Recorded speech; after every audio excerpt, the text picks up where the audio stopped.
You know Gray Bar for electrical parts, but there's one more thing you may not be thinking of us for that can help maximize your next project's total value. Our pre-project planning services are designed to help you win the bid, save on labor costs, and keep your installers productive across your entire build. The sooner you call us, the better.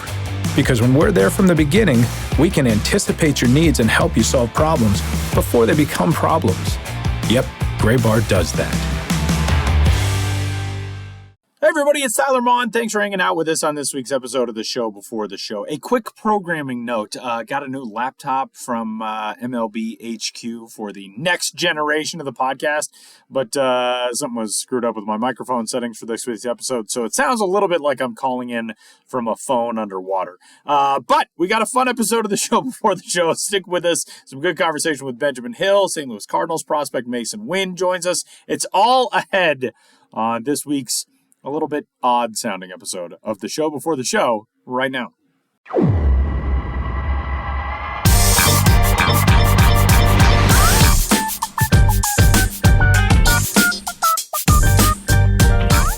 welcome into this week's episode of the Show Before the Show podcast, the official podcast of minor league baseball. We're already having fun pre-recording this week on the Show Before the Show.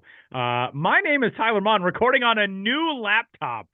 We'll see how this goes. Oh, a little dicey technology. And the two button-down clad men in front of me on my computer screen from New York City with a whole bunch of baseball cards showing the backsides of those cards to the camera today. Glad that I'm describing things for this audio medium podcast. Sam Dykstra and Benjamin Hill, what's up, dudes?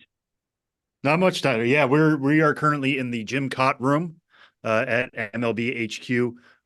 They do a good job of decorating these conference rooms with baseball cards in many cases. We're also on the fielding floor for anybody interested in how MLB HQ orients itself. The different floors have conference rooms according to certain categories. So there's a fielding floor, there's a hitting floor, a pitching floor, and then is there a catching floor? I don't know what is up there on the 8th floor.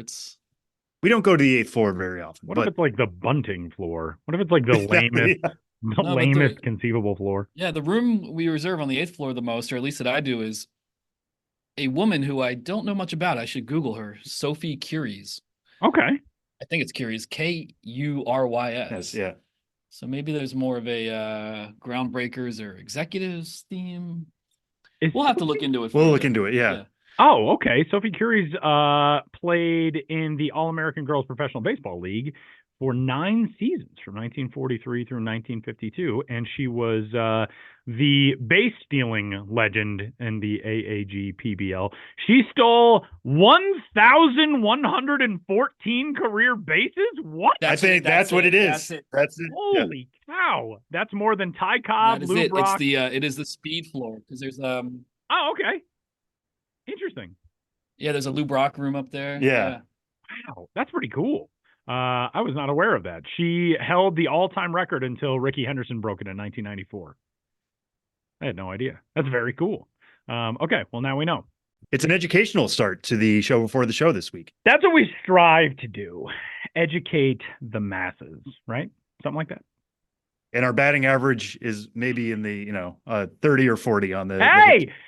We're Hall of Famers. If we're educating people 40% of the time, that would be... I didn't say 40% of the time. I was going on the 20 to 80 scale. I didn't say we were 300 hitters. That was a scouting grade. Yeah, that was a scouting grade. Yeah, we're batting 242. Dang, I definitely am going to read this entire biography of Sophie Curies now. I did not know her story. She only passed away in 2013 at the age of 87. She was a 4-time All-Star. She was inducted into the National Women's Baseball Hall of Fame in 2013.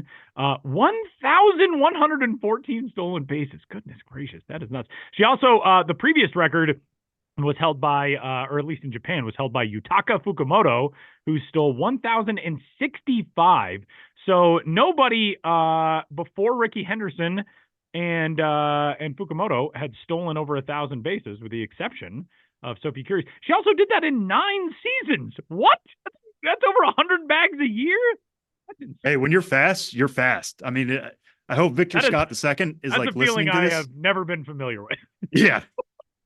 I mean, we're in the era now where guys are pushing the envelope more than Yeah. ever. We had Chandler Simpson and Victor Scott II tie for the minor league lead with 94 steals last year. Who's to say, that there isn't somebody in pro ball right now who could steal 1,000 bases in their career? Yeah, that's true. I just want to point out that we live in a very down era for nicknames, which I think we've discussed on the podcast before several times.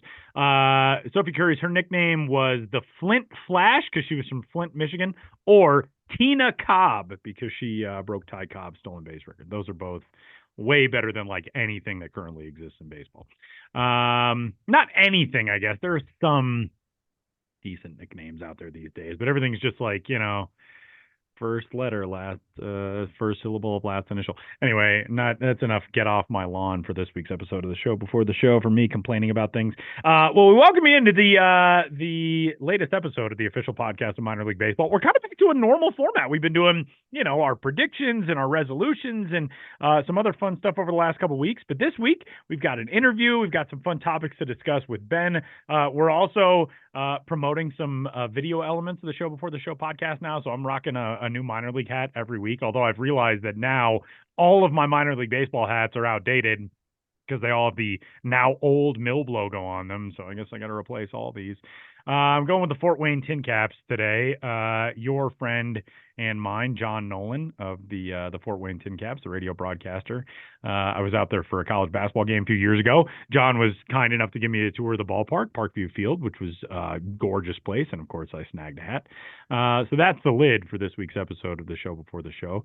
And dudes, we have a lot to discuss, and we have a lot to discuss in terms of franchises finding new homes. We're going to kick things off with a Double-A team that is headed out after the 2024 season to a new ballpark, a new city. The Mississippi Braves will no longer be part of the Pearl, Mississippi, Jackson, Mississippi community. They are moving to Columbus, Georgia. Correct, Ben? Yeah. This is something that, you hear a lot of things as in the works and X, Y, and Z, but on Tuesday in the late afternoon, early evening, the Mississippi Braves just, on Twitter and their website posted an open letter, which was only a couple paragraphs saying just that. We are leaving Pearl, Trustmark Park, their home since 2005, at the conclusion of the 2024 season and moving to Columbus, Georgia. So that was kind of like whoa, wow, okay, that is official now. That was a bit of a bomb drop there on a Monday in January for sure. And so looking into this further, the breaking it down and just giving a little more background on it. The Mississippi Braves, like every team in the Atlanta Braves system, are owned by Diamond Baseball Holdings. And so it was DBH, who was a main, a primary factor in facilitating this move. I believe that the lease on Trustmark Park was up after the 2024 season. Attendance in Pearl had not been all that great in recent years. I know they were towards the bottom of the Southern League attendance rankings, so it was not a location that they were finding to be, perhaps the most profitable. But then Columbus, Georgia, it was like, wait a second, I hadn't heard anything about a new ballpark in Columbus, Georgia, and that's because there won't be one. They are instead doing a massive renovation of Golden Park, which, by coming back into the minor league landscape, will also be the third or fourth oldest ballpark in all of minor league baseball. I believe the fourth. Daytona, Bradenton, Asheville, and now Golden Park, which opened in 1926. So obviously a ballpark that opened in 1926 is not the kind of ballpark a minor league team would move into in the year 2025, especially with the rigorous standards for player facilities. But the move came about after the Columbus City Council approved last month a massive renovation project to Golden Park. And then on Tuesday, the same day in which the Mississippi Braves announced their move, the City Council approved a lease at Golden Park with the franchise now known as the Mississippi Braves with Diamond Baseball Holdings. So that ballpark, I've never been there. I don't know, all the extent of the change, but that seems to me, when you're talking about a ballpark built in 1926 being renovated to the tune of $50 million or so, it's going to be not a new ballpark, but a very, very different Golden Park than anyone who has been there in the past will recognize. And you may have been there in the past because Golden Park opened in 1926 and hosted minor league baseball for the better part of 6 decades between 1951 and 2008. The last team there was the Columbus Red Sticks, Redstixx. Strange name, very 90s branding or early 2000s branding. They changed their name to the Catfish for the last couple years they were in town, and they moved after the 2008 season to Bowling Green and became the Hot Rods. So there's a lot of history at Golden Park in Columbus, Georgia, and yeah, a lot to break down here as I'm trying to do. There's just, when you get to this kind of phase in minor league baseball with these kind of relocations, there are always a lot of moving parts. But yeah, big move for the Braves, who now you'd think they had all their teams in the state of Georgia now, because you have AAA Gwinnett in Lawrenceville, Georgia, basically a suburb of Atlanta. You had AA Mississippi Braves in Pearl, just outside of Jackson, now moving to Columbus, Georgia. You have the Rome newly minted Emperors, formerly the Rome Braves, in Rome, Georgia, and you have the Augusta Green Jackets. Except the Augusta Green Jackets play, technically, they used to be in Augusta, Georgia, but when they moved to their new ballpark, was it SRP Park in 2017, 2018? Regardless, they moved across the Savannah River to North Augusta, South Carolina. But regardless, it is an even more consolidated Atlanta Braves system, which is obviously good for the farm system, playing in this in the state of Georgia, greater proximity. But with the Braves kind of having that mantle of the team of the South, it does take away Central Mississippi as it's still maybe their territory in terms of having a lot of Braves fans there, but they will be losing that portion of Braves fans who can go to see minor league baseball games. And that's always the case with this kind of news, joy and sadness in equal measure. I only went to Trustmark Park once, 6-7 years ago. It was a Sunday. It was kind of dead. I'd like to go maybe one more time. I'll put it on the possibility list for 2024 to see that one last time before they move. Just as a quick note, the amount of random 90s branding that included the letter X or multiple letters X, very weird. There was like the West Tennessee Diamond Jacks with 2 X's at the end, the Red Sticks with 2 X's at the end. I don't know what it was about the letter X in the 1990s, but anyway, neither here nor there. So that's one element of the dominoes falling across the minor league baseball landscape with teams moving. We are also heading into 2 other, as it appears, apparent moves right now. The Down East Wood Ducks, who have played in historic Granger Stadium in Kinston, North Carolina, they appear to be headed to Spartanburg, South Carolina. This would be the last year for Down East. That I have many, many times on this podcast expressed how much I love Granger Stadium. I know they've done a lot of upgrades and changes and additions to Granger Stadium in recent years. But that is another old facility. And Spartanburg bringing a new ballpark online will get a team as well. What are you hearing about that move, Ben? Yeah, that one is not, breaking news as the Mississippi Braves to Columbus, Georgia was. But I don't think we've talked about it before. And since we're on the topic, it does appear if construction in Spartanburg goes as planned that, yeah, like you said, Tyler, 2024 will be the last season for the Down East Wood Ducks. Granger Stadium is in Kinston, North Carolina, and has hosted minor league baseball for a long time. I know Tyler used to call Kinston Indians games when his Myrtle Beach Pelicans were in town. But they hosted the Kinston Indians for a lot of years. Kinston, it gets complicated, but Kinston left, and Down East came in 2017. They didn't use Kinston as a geographical signifier, I think because it's such a small market. So they wanted to, make the team appear, more broad-based. And so Kinston's not even in the Down East section of North Carolina, but it's close enough that they wanted to encompass that. But they came in 2017 as part of that maneuver, which saw the contraction of the California League when we lost High Desert and Bakersfield, and 2 teams were added in the Carolina League, which was the return of Kinston in the form of the Down East Wood Ducks, who are a Rangers affiliate. And that's also when the Fayetteville Woodpeckers came in as an Astros affiliate. Of course, they played their first couple seasons in Bowie's Creek. Never forget Bowie's Creek, North Carolina, on the campus of Campbell University. Yeah, the home of the Camels. Yeah. Camels, which is also the home of former Kinston Indians broadcaster Chris Haymeyer. So all kinds of random. There's sports so much connections. swirling around. Once you start talking about this, my mind picks up on 4 tangents and I indulge in 1 or 2. And I'm like, okay, nope, that one's too much. That one's too much. But you can just go on and on. So I'm not sure what the status is right now on the, the state of construction in Spartanburg. But again, if that goes as planned, we'll see the return of minor league baseball to Spartanburg. That is a city with a long minor league history as well. I remember, as a kid being a Phillies fan, seeing Spartanburg on the backs of baseball cards. There was the Spartanburg Phillies. And I can't recall off the top of my head where that franchise ended up, but it's been obviously decades since Spartanburg had a team. This will be a new facility as opposed to Columbus, Georgia, renovating an old one. This will be a brand new ballpark. And then one more, since we're on the topic, this is a 2026 planned relocation, but a ballpark has been approved in Wilson, North Carolina, which will host the Carolina Mudcats, who are based in Zebulon, North Carolina, which is fairly close to Raleigh, North Carolina. That's the largest market. In fact, one of the reasons that team is in Zebulon, which is a relatively, I don't want to say rural area, but it in and of itself is not a hugely populated area, but it was close enough without territorial infringement and being close to some other major areas. But in 2026, it looks like the Carolina Mudcats in Zebulon will move to Wilson, North Carolina.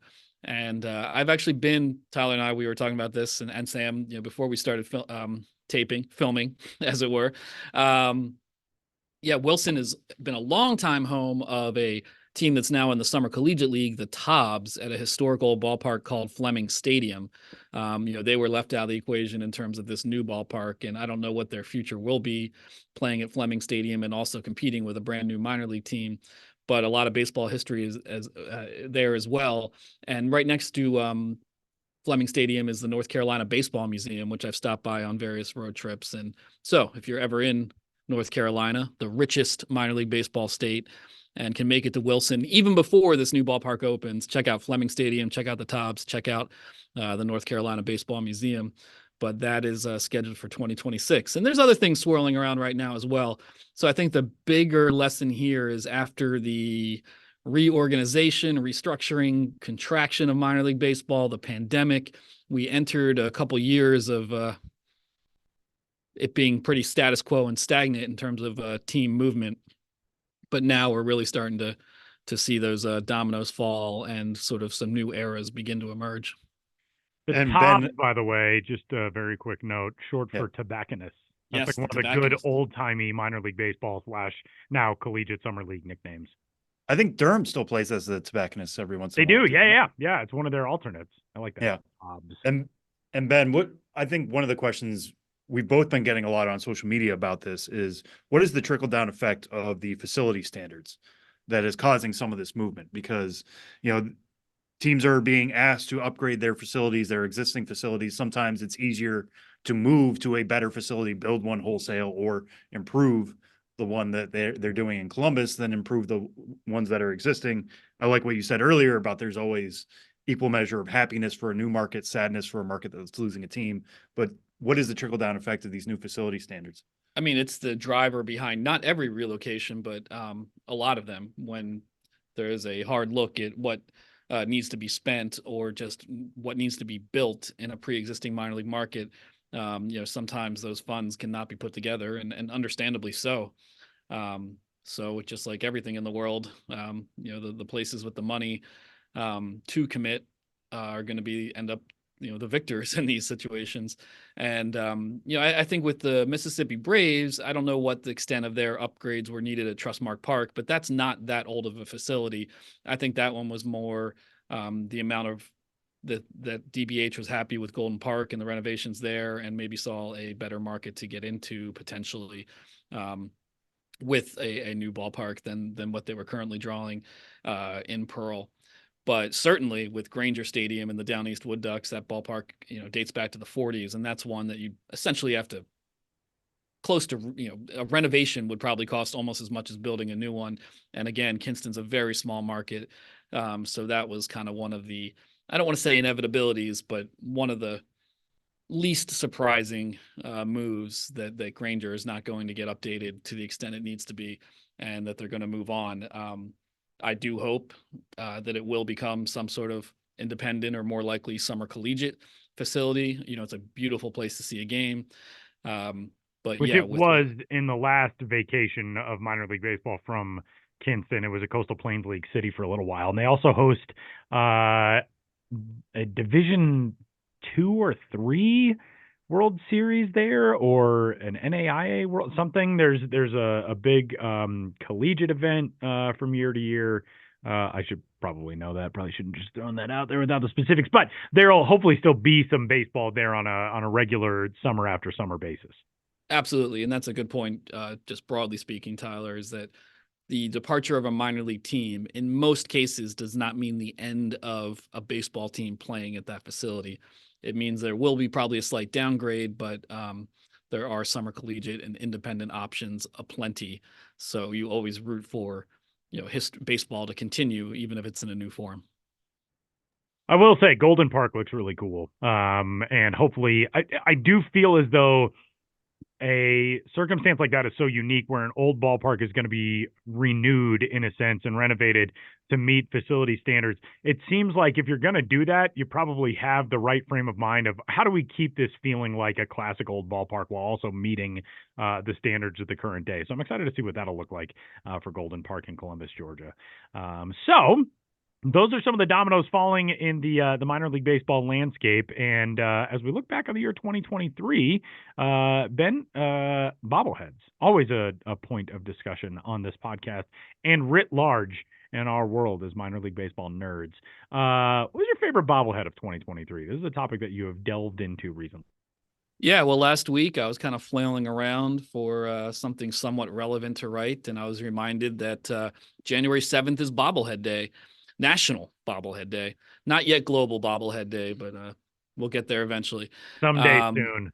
Yeah, and I believe that this quote-unquote holiday was initiated by the National Bobblehead Museum, which is located, I believe, I want to say in Wisconsin. Sam, my researcher, is looking it up right now. So this year, January 7th, was a Sunday, so maybe not the best day, for something that's often celebrated online and social media. Thank you, Sam. The National Bobblehead Hall of Fame and Museum in Milwaukee, Wisconsin. That is correct. I would like to visit sometime, as we all would, I think. But they, I think, made National Bobblehead Day a thing. It was Sunday this year, and so I wrote a story for MLB.com and MILB.com, going through some of the best bobbleheads of the 2023 season. I selected 10 of them.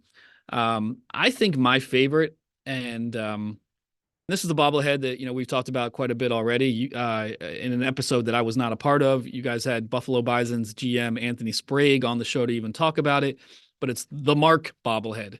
Mark Akinger is the full name, but anyone in Buffalo knows him just as Mark. In fact, the bobblehead was advertised with Mark in all capitalized, and he is a diehard super fan, development, mentally and physically disabled, is at every single game, known for yelling, "You stink" at opposing players.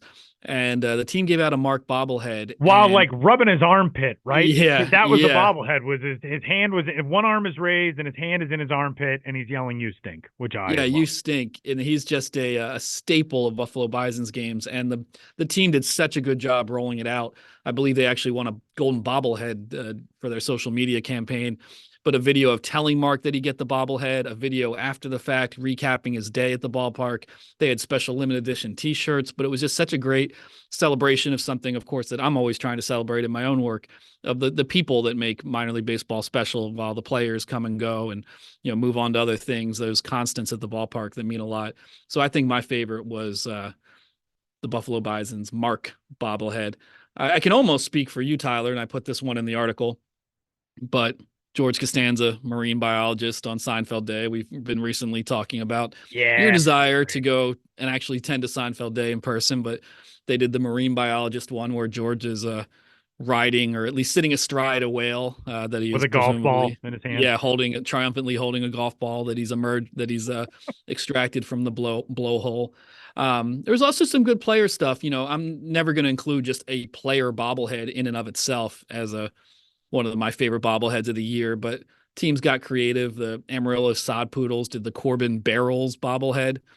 He barrels the ball. They call him Corbin Barrels, or at least I assume they do. But he is depicted like in an actual barrel, as if he's about to go riding down Niagara Falls, which is somehow my first reference when it comes to people in barrels. Josh Jackson. Mine would have been just as random because there used to be a Denver Broncos super fan called Barrel Man who would just go to every game wearing a barrel. So I don't feel like there's any one correct reference for like, oh yeah, this dude in a barrel, just like that other thing in a barrel we all know. Yeah, and my mother's maiden name is Cooper, which is a barrel maker. So I come from some line of barrel makers. But anyway, a Corbin Barrel bobblehead in Amarillo is a good one. Also, Springfield Cardinals with the Lars Nootbaar pepper grinder bobblehead. His celebration when he gets on base towards the dugout, grinding the pepper. I like that their bobblehead. He's actually holding a pepper grinder, and I wish that he could stuff one in his back pocket when he's at the plate. So when he gets on base, he just pulls out the literal pepper grinder. But I don't think that would fly in Major League Baseball. But those are a couple of mine. And I don't know. What about you guys? And sorry to already perhaps steal your thunder, Tyler, but with the George Costanza. And it doesn't even have to be this year or whatever. I'm going to leave it up to you. Tyler, you want to go first? Who did the bobblehead several years ago of the wasn't it like the actual UCL and the elbow was bobbling? It was like in honor of Tommy John. Yes, there was a Tommy John salute to Tommy John. I almost want to say the River Dogs. Here, I'll take on the researcher role, and you guys keep going. Well, that one I remember. Yeah, that was it was the Potomac Nationals. Wow. There we go. Ode to Tommy John. And they had a bobbling elbow ligament. I think my favorite on the list, and Ben, I've watched you like research this over your shoulder because we sit next to each other, was Oily from the Tulsa Drillers. It's just a fun like throwback logo. It feels very like steampunkish. Like the oil derrick looking one. He has an oil derrick for a nose. For a nose. Yeah. That's right. There's a baseball for a face. Baseball for a head and an oil derrick for a nose. That is a good one. It just works really well. And I immediately thought like, I kind of want a hat of Oily. So it's already worked its wonders. I think my favorite personal memory of a bobblehead was, and I've talked about this on the show before, like I went to a Pawtucket Red Sox game many, many years ago with my parents and a friend of mine, and Bronson Arroyo threw a perfect game. That day was Trot Nixon bobblehead night. So we all got Trot Nixon bobbleheads. They were porcelain and they came in this box, and the box soaked through because people were celebrating all game long. It might have been beer, might have been soda, it might have been water. But I remember picking it up as we were leaving, and Trot Nixon just fell through the bottom of the box. And because it was porcelain, the stand just broke clean off. So he didn't have his feet. He had his legs still, but we like tried to kind of keep it together. But then it just became like a keepsake from that game. It would have been cool for like, just Trot like Nixon an even bobblehead. Better memory of like, here's the story behind it. That's right. Cool. Yeah. So even now I'm recalling it on a minor league baseball podcast, which if you told me at the time that would happen would blow my mind. But since he broke his feet, it's more like can't Trot Nixon. Oh, see, there it is. I have a favorite broken bobblehead. Also, I don't know if this is even around in my office anymore, but the Colorado Rockies, I think the worst uniforms in baseball are the Colorado Rockies black vests. And they were originally designed to be worn with purple sleeves, which somehow made them even worse. But they did one giveaway one time of Todd Helton wearing the black vest with the purple sleeves, and I got that as a present. And whoever shipped it to me, it broke in shipping, and so I had this like one of a kind bobblehead in which the whole thing was broken, which it kind of deserves because that uniform is atrocious. But they only wore it one time ever in the history of the franchise. They wore it one time. But it was still listed in the official MLB uniform guide as the way that they were intended to wear that uniform. So like on MLB The Show, up until a few years ago, if you chose the alternate uniform for the Rockies, it was the black vest with purple sleeves because that was the official designation of it. And it is a heinous look. They wore it once in San Francisco and never again. So that's my broken bobblehead story. I also have one other broken bobblehead story, which is when I was a kid, at Coors Field, they used to have a store just for kids gear called Buckaroos, and it was out in left field. It was on the concourse in left field, and my best friend, Travis Owen, who Sam you met, he and I were at the Buckaroos store, and they had a bobblehead just like that. Yeah, generic smiley face baseball kid bobblehead. And Travis was like, Ty, look how fast I can make this thing go. And just kept bouncing the bobblehead up and down and up and down and up and down. And then the spring shot through the top of the bobblehead, and the rest of the bobblehead's head just slumped and like laid over on the spring with the spring bouncing up through the top of its skull. It was a baseball horror movie thing. And us being like 11 years old thought, well, let's get out of here and not tell anyone. So we just vamoosed, and we cost the Buckaroo store, $13.95 or whatever that would have cost in the mid 1990s. Anyway, the statute of limitations is passed on that. But I will also say, if we're now trying to use some video clips from this podcast on occasion, that was a video clip because Tyler acted out physically that entire story. Boing. Yeah. Yeah, bouncing around, moving his neck. I mean, that's gonna be a good one. I'm trying to get Josh Jackson to cast me in his next picture. See, his next talkie that he does. See, we will hear from our good friend Josh Jackson coming up here in just a little bit. But before we wrap up this conversation, Ben, there's an eclipse coming. There's another eclipse coming. A total eclipse of the sun. And we've got minor league teams that may be getting a chance to play during that eclipse. They did so during the 2017 total eclipse. This one's coming on a Monday. And unlike in 2017, there are no scheduled minor league baseball games on Mondays now, but we may still see some minor league games on Monday during the next eclipse. Yeah, for a little backstory, it was the last eclipse, national eclipse, was in 2017. That one was deeper into the summer. I was at a game in Columbia, South Carolina, fittingly the Fireflies. I guess fittingly because it's a team that glows, and the ballpark went dark during the eclipse, and it was one of my greatest minor league memories.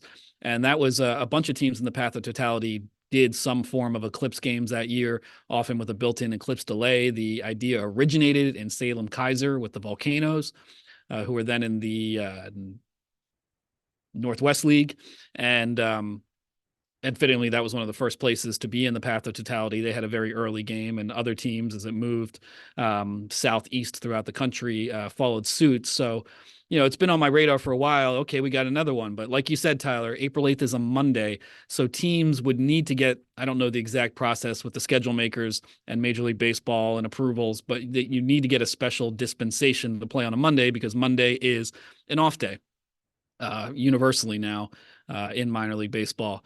But today, this is breaking news. The Syracuse Mets announced that they will have an Eclipse Fest on Monday, April 8th, and a game that day against the Worcester Red Sox. The press release, I'll get some more details from the team. The press release didn't lay out all the information I was kind of looking for clearly, but it said gates will open at 2:30. I looked it up. Syracuse is in the path of totality a little before 3:30. But the game on the schedule, at least, and it is listed on Monday, April 8th, usually an off day, is listed at 5:05. So if it adheres to that timeline, it wouldn't be a game with an eclipse delay. It would just be a matter of opening the ballpark very early, having a party and, public mass eclipse viewing, and then stick around for the ball game.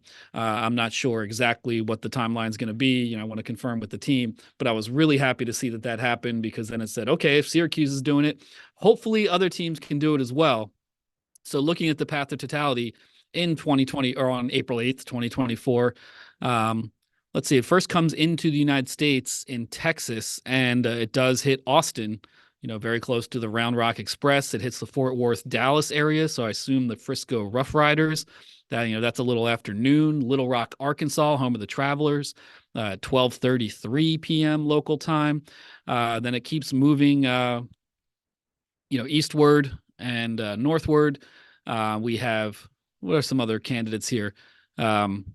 Indianapolis, Dayton, Toledo, Cleveland, if they want to go big league. I'm not sure if the Guardians are home that day. Erie, Buffalo, Rochester, and Syracuse. So there are some other potentials there for other Eclipse games. And relatedly, the State College Spikes, formerly the New York Penn League, now in the Draft League, their season doesn't start until June, but they announced like a ballpark solar fest that day. So even if the teams don't play, they're in the path of totality, there is at least the chance of a ballpark event, which I think is a pretty cool spot just to be communal with it and be at a ballpark. I certainly enjoyed it in 2017, and I will definitely be looking forward to covering this and hopefully attending somewhere, if not Syracuse, then somewhere in the path of totality on April 8th, because it was a spectacular experience last time, and I'm sure it will be again. I covered a lot of that stuff in 2017 and even became very familiar with the fact that there was a Korn album, Korn, new metal band that had an album called Path to Totality. So I kept referencing Korn because I'd be Googling Path to Totality and I keep getting this Korn album. If you have the opportunity to go to anywhere in the country that is in the path of totality, it's like one of the coolest things ever. So just use that information as you may. All right, gents. Well, that wraps up segment number 1 for this week, which heads us to segment number 2, in which Sam Dykstra gets to talk with a young and exciting talent in minor league baseball. Yeah. So this week is the rookie program that is being put on by MLB and the MLBPA. It's set up to help guys who either have some major league experience or no major league experience yet, but could be making their debuts in 2024. Just get them settled and get them talking to people, get them in meetings and rooms over Zoom with people who have experience in the majors, get them ready for that experience, because, it's something like you'll never experience going from AAA to the majors. That's a big jump for anybody. We hear that time and time again. So one of the interviews I got to conduct with somebody as part of the rookie program, and I've been doing those all week with guys from various systems, was Cardinals top prospect Masyn Winn. Masyn Winn, a lot of people might know as having one of the best arms in the minor leagues as a shortstop, famously threw over 100 miles an hour in a futures game 2 years ago. But he does a whole bunch of other stuff. He hit really well at AAA Memphis last year, showed improved power. So we talk about that a little bit. We talk about his electric arm. We talk about, his major league experience wasn't quite what he was hoping for, at least in terms of performance. But now he gets to build on that in 2024 and beyond. So here's me talking to Masyn Winn as part of the rookie program.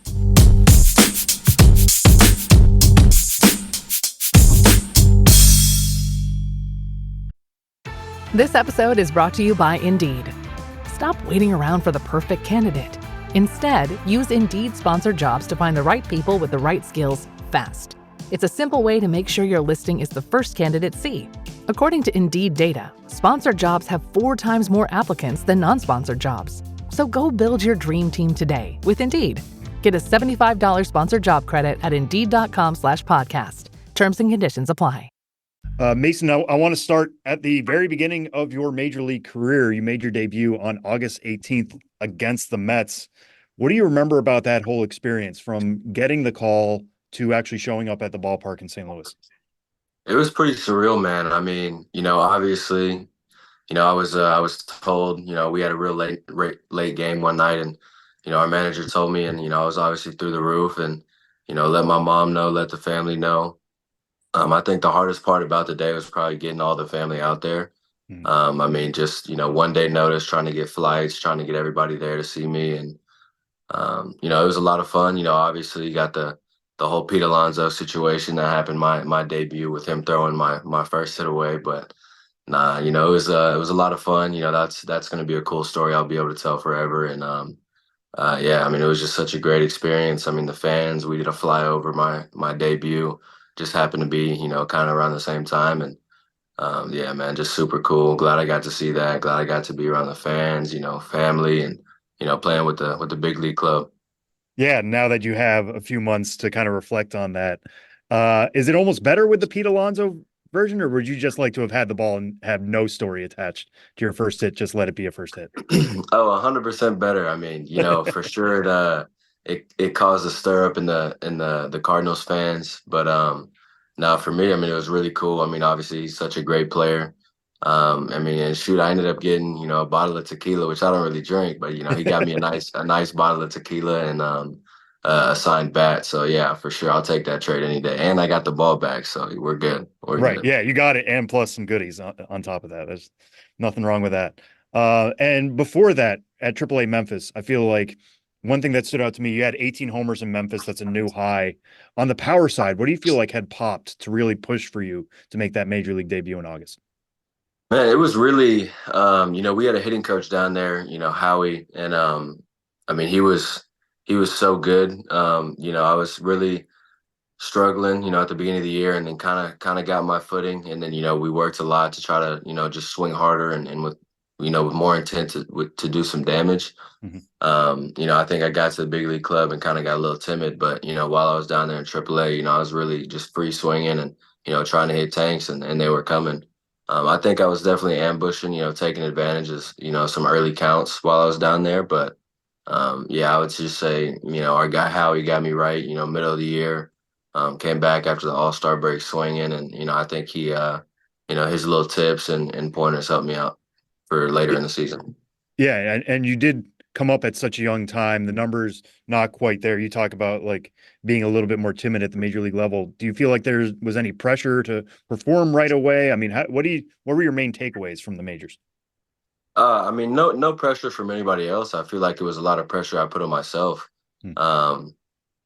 Thinking I had to go out there and thinking we were going to win 40 games in a row and make the playoffs while I was up there. It's just kind of unrealistic. But I'm so competitive. I want to win every game regardless of where we're at in the standings or how I'm doing on the field, how the team's doing. I just want to win a game. So that was tough. But I think just the overall process and how we went about it up there. I mean, it was really good for me to get that experience. One of the guys was saying last year, I'd much rather you be struggling, at the end of the season this year, whenever it doesn't really matter, than at the beginning of next year, whenever we're trying to push for a championship. So, that made a lot of sense. That kind of took the pressure off me. But I think the biggest takeaway is probably just, there's an adjustment to be made. I mean, obviously I was banging out in AAA and, the pitchers made an adjustment to me, when I got to the major league level and I didn't adjust to them. So, yeah, I just got to make those little adjustments every day. Yeah, and speaking of making those adjustments, what have you carried into your offseason prep? Oh man, I'm trying to, like you said, I hit 18 bombs in AAA and only got 2 in the big league. So I've been, Yeah. Really just trying to put on some weight, gain some muscle, and work the best I can and try to get ready for this season. I'd like to come out and I don't think 2020 season is unrealistic. So I think if I just keep putting the work in and keep my head down, I think I'm on the right track. Yeah, no, 2020 would be definitely a great benchmark to set for yourself. When you look at, you were saying the way major league pitchers were pitching you and you have to adjust. What did you notice about the way they were pitching you? A lot of off speed. I mean, definitely pitching me backwards. I would think, you see Jordan Walker, you probably want to throw him a slider. You see me, you want to throw a fastball. But nah, it seemed to be quite the opposite while I was up there. Guys were just making really good off speed pitches, and it was making their fastball seem even faster. So I think they were just pitching me real well. They had a good plan, and I didn't have a good plan for the off speed last year, which I think I'll be able to turn around this year. Mm-hmm. Yeah, and you kind of touched on it a little bit there in terms of the Cardinals at the end of the year, a little bit of a disappointing year at the major league level, but everybody always expects to compete in St. Louis. What would you kind of describe the Cardinals' current state? They've added some starting pitching this year. You're going to be building on last year. Jordan Walker's going to be building on last year. There's both adding at the top, but also a youth movement coming. Yeah, I mean, I'm super excited, man. And, I think, especially with the guys we acquired, the guys we picked up, I mean, obviously we're going to lose some guys every year, which is always sad. That's the business part of it. But, some of the new pitchers we got, I'm super excited. I mean, I've been watching Lance Lynn since I was in middle school, it feels like. So, getting to play with another, Wayno type guy, one of the older guys, it'll be pretty cool. But Sonny Gray, Kyle Gibson, I'm super excited to see what they can bring. I know they're going to eat a lot of innings. I'll be able to play a lot of innings behind those guys. And then, yeah, of course, Jordan and myself, and obviously, Tink coming up. Chase Davis, Gordon Graceffo got a great. In my opinion, I'm a little biased. I played with the guys, but I think we got a great little farm system. So, yeah, super excited about the youth movement. I'm super excited about what we're trying to build over here. I think. If it's not this year, it's going to be the next couple of years. I'm pretty excited. Mm-hmm. Yeah. And what is your personal mindset entering spring training? Are you going in saying, I am the starting shortstop, somebody's got to steal it from me? Do you feel like you have to win the job? How do you kind of view that now as a full-fledged major leaguer going into spring training? Yeah, I mean, really that's, I'm not the GM obviously. So, I don't really worry about it too much. I think, maybe when I'm 24, 25, I'll be really stressing about, I got to make this team right now. But I mean, right now I'm just trying to enjoy myself. Obviously I feel like, we got a lot of great infielders, so it's I don't want to say it's my position to take. I think it's mine to go get, Hmm. but I don't want to say it's just mine right now. Gotcha. Gotcha. Well, we can't talk to you, Masyn, without bringing up your arm. It's one of the true 80 arms on the infield in the minor leagues. But one quote stood out to me the other day was Paul Goldschmidt talking about you throwing. People know you can hit triple digits, but he said, quote, he was the most under control I've ever seen for a 21-year-old. He actually has a really easy ball to catch. I was really, really impressed by him. I know getting that arm, it's great to hit triple digits, throwing it across the diamond like you did at the Futures game, but it's a whole different thing to keep it in control and get it to the first baseman. How have you worked on that the last few years? Really, our defensive guy Jose Oquendo, we call him Cheo. Yeah. You know, my first year, I was out there, and it's funny because Justin Turner said something about the futures game. He said, just throwing that hard is all it's gonna do is give you errors, and a lot of people hated on him for it, but he wasn't wrong. My first year, I made like 26 errors just trying to throw everything 105 to first base. So, yeah, Jose Oquendo got me right. Helped me dial it back and stay under control and not really only let it eat when I have to. And it's funny because I don't think I let a ball go 100% last year in the big leagues, but everybody sees the futures game throw and they think, oh man, it's coming out every game, and a lot of people don't understand like that's like a highlight, like that's like a high school PG crow hop throw. That's not too realistic, but yeah, man. I mean, it's fun knowing it's always there, and obviously what Goldie said, it's just a true testament to what Cheo and I have worked on as far as just being under control and staying within myself, not trying to do too much. So super cool. Obviously I'm blessed to have the arm. If hitting doesn't work out, I can always fall back on pitching. So that's always a good conversation starter. Yeah. Yeah, definitely a lot of benefits to have the arm. Yeah, actually, that was going to be my next question in terms of you being a pitcher, because you have pitched in the minor leagues, albeit briefly. Where do you think you would be as a pitcher right now had you gone that way instead of moving towards being a position player?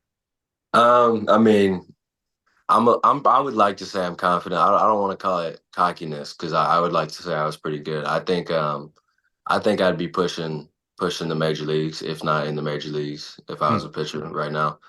I think out of high school I was probably a better pitcher. I think upside wise though, and like ceiling wise, shortstop, but it's just athleticism wise, I can reach a little bit higher.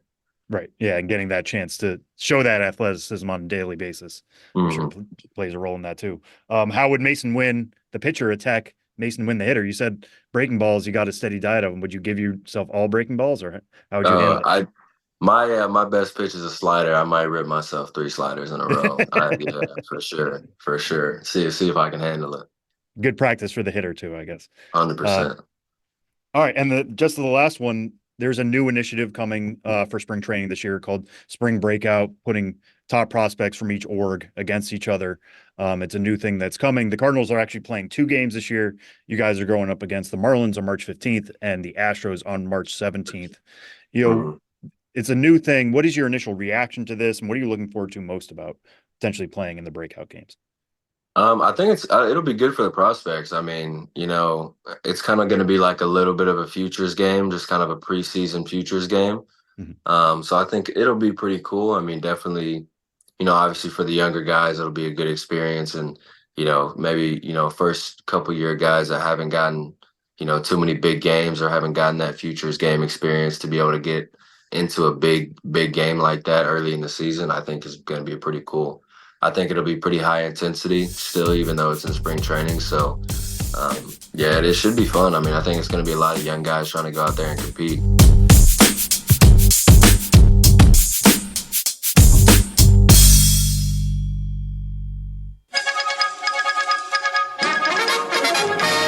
We interrupt this podcast to bring you another thrilling edition of Ghosts of the Miners. Now, here's your correspondent and host, Joshua Jackson.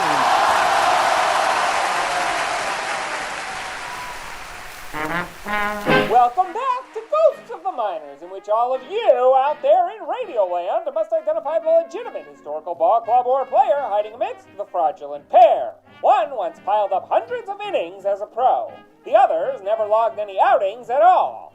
In the last segment, I asked you which of the following minor league baseball players did at one time exist. A. Edward Worm. B. Edward Edgehog. C. Edward Diggins. I'm going to give you all the dirt on this guy if you took the bait and picked A. Edward Worm, who was a dignified member of the Jersey City Skeeters of 1921 and 1922. But if you think that Skeeters hurler was a pest on the bump, wait till you hear what Worm did in the box. During a September doubleheader against the Syracuse Stars in 21, Worm was patrolling the grass as a left fielder, batting sixth in the Jersey City lineup in both games. Over the course of 16 innings, 9 in the first game, 7 in the second, Worm found some holes, but not with batted balls. He rounded out the entire day with an 0-for-1 line, wriggling around the bases to score 1 run. But the Syracuse Herald wrote of his performance, "Worm can throw his chest out and announce himself as the holder of a record." What record? After he flied out on his first trip to the dish, Worm proceeded to walk 7 straight times over the afternoon. Nobody was known to have done so in pro baseball before, although a handful of major leaguers have matched the mark over multiple days since then. If Worm's achievement seems a bit spineless to you, you can take comfort in knowing his Skeeters were underneath the Stars. Far underneath.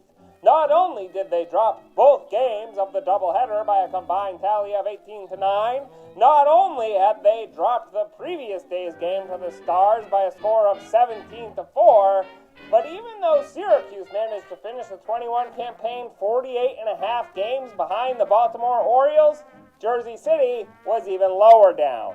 Worm Skeeters were buried 59.5 games out. That's okay. Who would have wanted old Edward to win a title and become a ringworm? The team fared considerably better in 22, going 83-82, but Worm began to bottom out.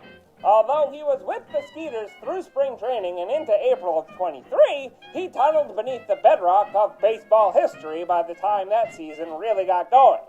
And that's how Edward Worm inched away from the spotlight. Now, on to the question for next time. Which of these teams put stardust in the eyes of its fans in the minors of yesteryear? A. The Houston Constellations. B. The Cape Canaveral Moonshooters. C. The Roswell Sunshiners. Want to know the answer? Keep watching the skies. Or tune into the next Ghost of the Miners. But for now, you'll have to excuse me. My producer Ben Hill is preparing for a weekend of bad weather, and I've got to sabotage his pillow fort.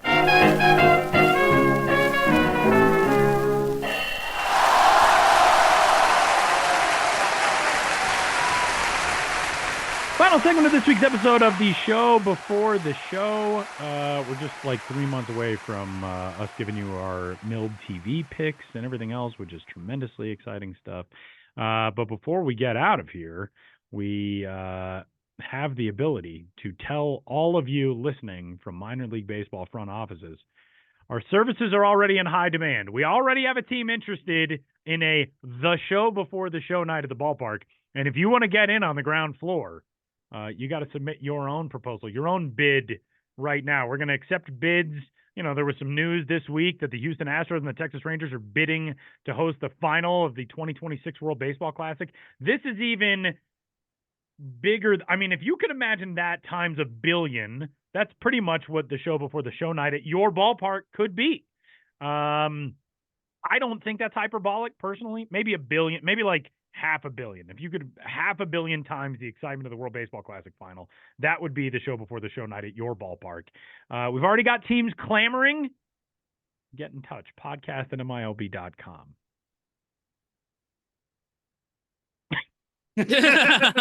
Yes. I tell Ben and Sam are thrilled. They're like, we have to hang out with this moron in person. That's great.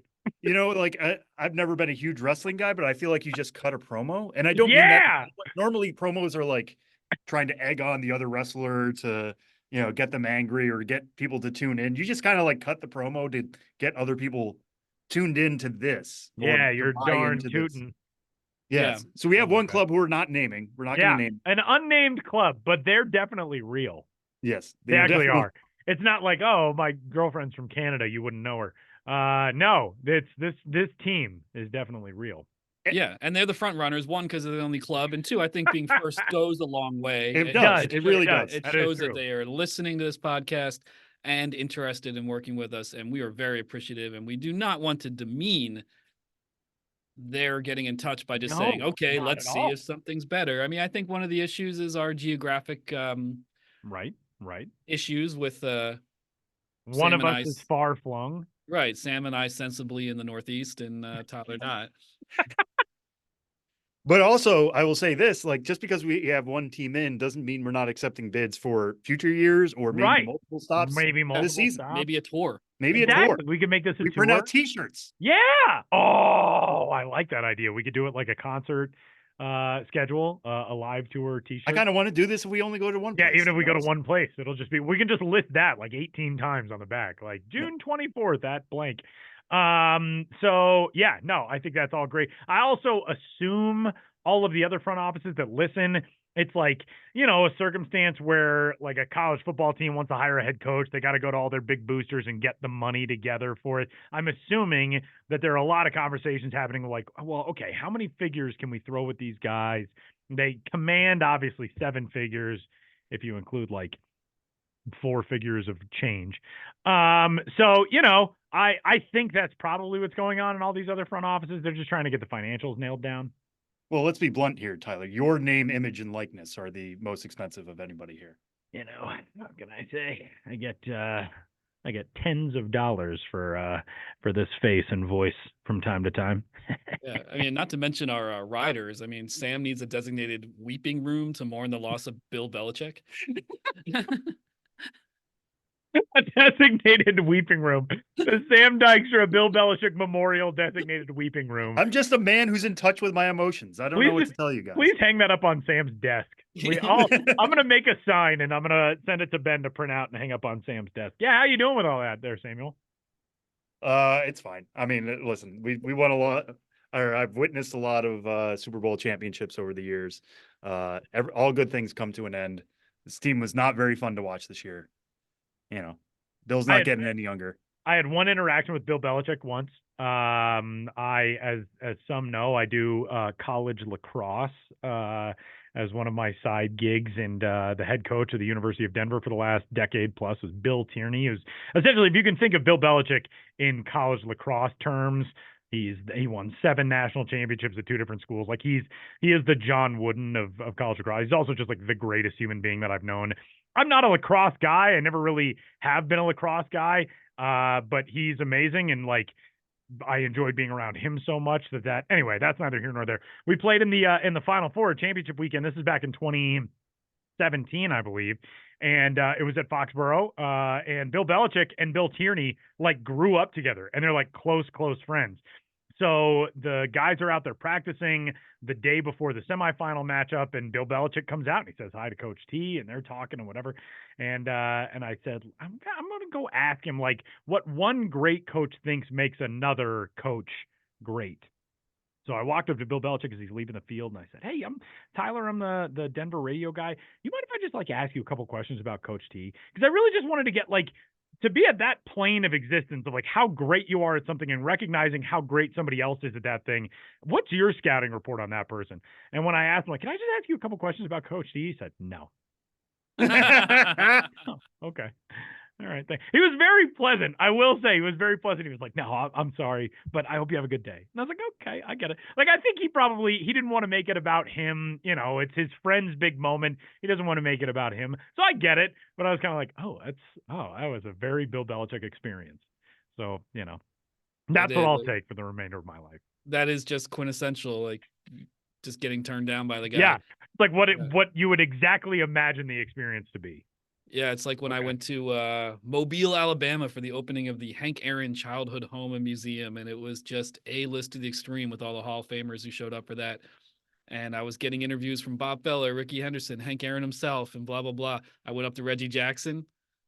He just put his palm in front of my flip camera and said, "Not today, young man." And in a way, I kind of liked it better. I was like, everyone else, this is a positive event. I'm just like a minor league baseball writer. There's nothing edgy or confrontational about this, but still I got to have my like Reggie Jackson. Your Reggie Jackson moment. Yeah. And it's kind of like, all right, man, you're at a dedication of a childhood home and museum for one of your friends and you won't talk about it. Like, come on, dude. But that is pretty great. That is a very, you had the Reggie Jackson experience. Yeah. Some people just are on brand, and in a way, rejection is better than acceptance because it just gives you that story. I had a Goose Gossage experience like that one time, but I'll save that for another. Oh yeah, we can save that for another. I will say this: we will not be that way at the show. Before the show, at your mind, we will not. Whatever you want, we will do it for you. We have such a complete lack of standards and morals. Whatever you need us to do, whatever shady businesses you want us to shill, whatever, as noted, we are open to the highest bidders. We have no standards. There's some standards. I didn't like how you didn't really you weren't shaking your head, turning me down like, no, moron. You just you kind of went along with me there. You were kind of okay with me just selling us out to whoever wants to. Well, I just want to see what the pitch is first and then maybe say no. But how weird do they want to get? Well, I'm interested to hear. That's all I want to know. All right. Podcast at MILB.com. Submit your bids today. For your very own The Show Before the Show night. And that'll do it, right? That's it? I didn't miss anything? How you guys like the new laptop for me? Do I look any more attractive or professional? Oh, you don't look less. That's all I can hope for.